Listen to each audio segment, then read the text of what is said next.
금리를 25bp 인하한다라는 것은 기존의 시장에서 생각하던 컨센서스였고 그 부분에 대한 것이 실제로 발표된 것과 달라진 건 없었습니다. 그런데 좀 더 튀어나온 부분에 있어서 매우 핵심적인 부분인 물가 지표에 관련된 추정치, 이 부분이 PC에 대한 데이터들이 내년에 대한 데이터건 장기적인 데이터건 전부 올라간 부분, 그리고 6개월 정도 전을 생각해 보시면 중립금리 논쟁이라는 것이 매우 강하게 나타났었어요. 어제 핵심적인 부분에서 봐야 될 부분은 이겁니다.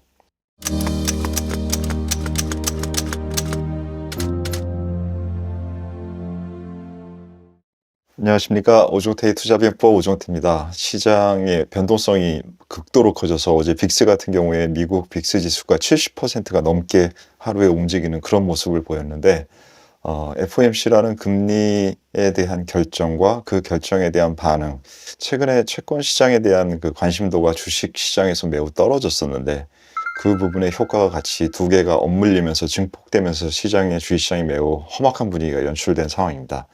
이 부분에 대해서 좀 이야기를 나눠보겠습니다.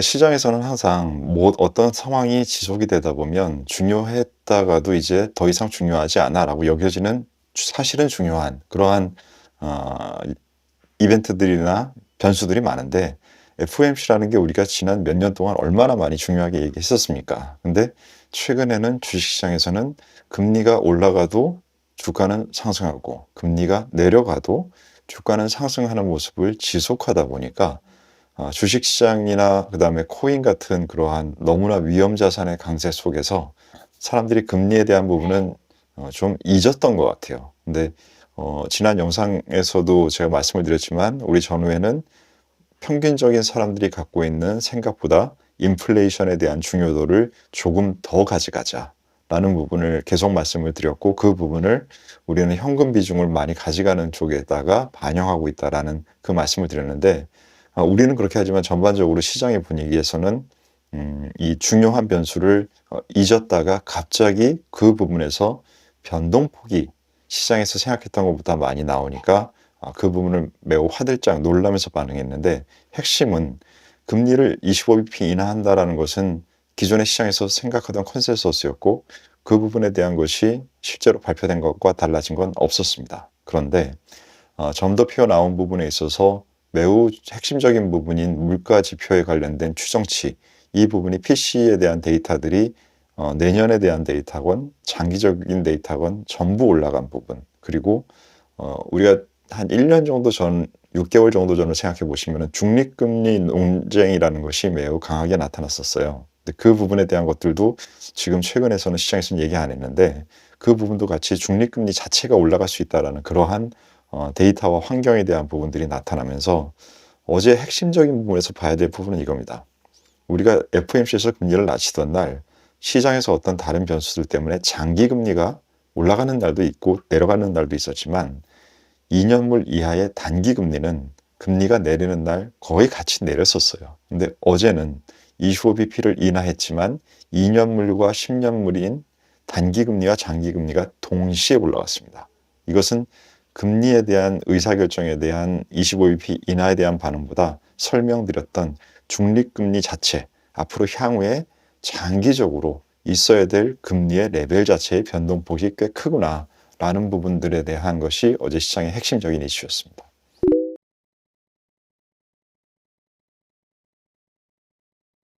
어제 보면 FOMC의 데이터를 보시면 금리에 대한 부분과 추정치에 대한 부분 데이터 이외에 어떠한 변수들, 주요 당연히 FOMC는 물가와 고용에 대한 부분을 핵심적으로 다루는 기관이니까 물가에 대한 데이터 부분들을 많이 얘기를 하겠죠. 고용 관련된 부분들의 데이터는 사실 그렇게 FOMC 쪽이 아니라 다른 통계 담당하는 부분에서 데이터를 많이 가져오기 때문에 근데 그 부분에 대해서 두 가지 방식의 발표를 합니다. 뭐냐 하면 어떠한 변수들에 대해서 내가 위험을 어느 정도로 지난번 회의 때보다 더 위험하게 생각하느냐, 덜 위험하게 생각하느냐. 예를 들면 물가라고 해볼게요. PC에 대한 부분에 위험도가 더 올라간다고 생각하느냐, 더 낮게 생각하느냐. 자주 말씀드리지만 위험은 계산 가능한 부분입니다. 그 외에 또 하나는 불확실성.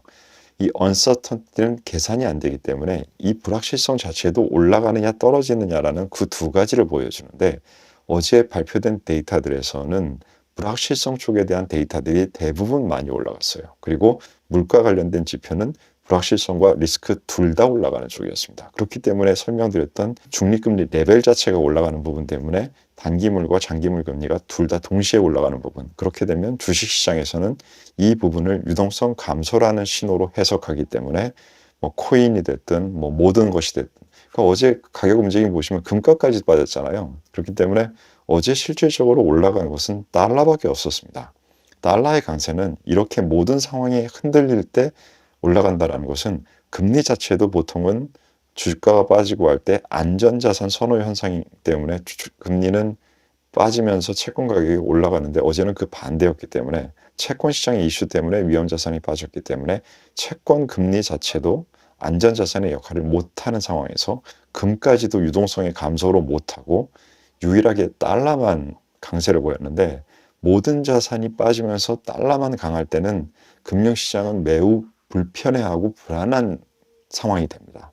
어제 가격 움직임은 전반적으로 그런 움직임이었기 때문에 빅스의 어제 상승폭이 매우 급격하게 올라가는 그러한 상황이 만들어진 거죠.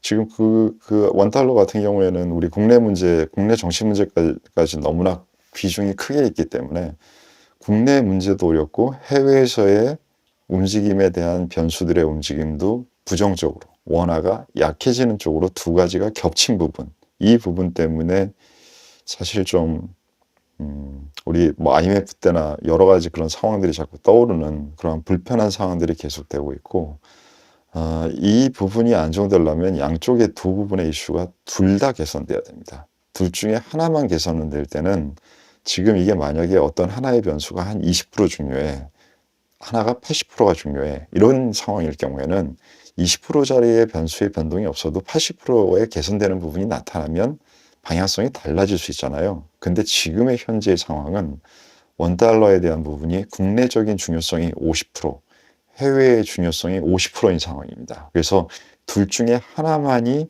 원화가 약해지는 부분이 멈출 만한 상황이 발생하는 게 아니라 양쪽에서 대내 변수와 대외 변수 두 가지가 둘 다 개선되는 게 필요하기 때문에 이 말은 어렵다는 얘기죠.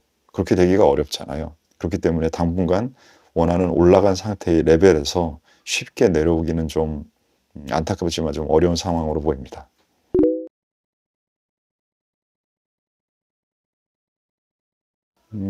요번에 계엄령 사태 이후에 처음에는 뭐 신용장고도 좀 소진이 되고 등등 하면서 개인분들의 매도가 처음엔 나왔지만, 그 이후에는 개인 투자자들이 사고 그 매도를 받았던 외국인들이 다시 매도하는 지금 그런 상태로 교차가 발생하고 있는 것이 전반적인 상황이라, 제가 생각하기에는 크게 잔고의 변동은 없는 것 같아요. 하지만 전체적으로 말씀하실 때는 질문하신 것처럼 살짝 더 개인분들이 매수 쪽에 있는 부분들이 최근 각 시간이 지날수록 매수 쪽으로 접근하시는 것 같은데, 저는 이렇게 조언드리고 싶습니다. 그게 시장 전체가 개선될 거라고 생각해서 매수를 한다라는 부분은, 제가 생각하기에는 환율의 시장에서 보여주는 것처럼 불확실성의 강도가 줄어들지 않고 되려 커지는 상황이기 때문에 그 부분을 판단하기는 저는 아직 어려울 것 같아요. 하지만 이번에 약세를 통해서 한국에서 경쟁력이 정말 센, 그리고 앞으로도 향후에 그런 부분의 변동성이 없는 기업들도 주가가 같이 빠진 기업들이 많이 있습니다.